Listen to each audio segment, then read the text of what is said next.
যেমন সালেহ আলাইহিস সালামকে আল্লাহ তাআলা মুআজিজা দিয়েছিলেন।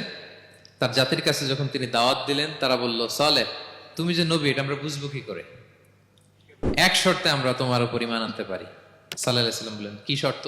বলতেছে, এই যে পাহাড় দেখো, এই পাহাড়ের ভেতর থেকে যদি একটা উট বের করো, 10 মাসের গর্ভবতী একটা উটটা বেরোবে, বেরোয় বাচ্চা দিবে, সাথে সাথে আমরা উটের দুধ দহন করে খাবো, এরপর আমরা ঈমান আনবো।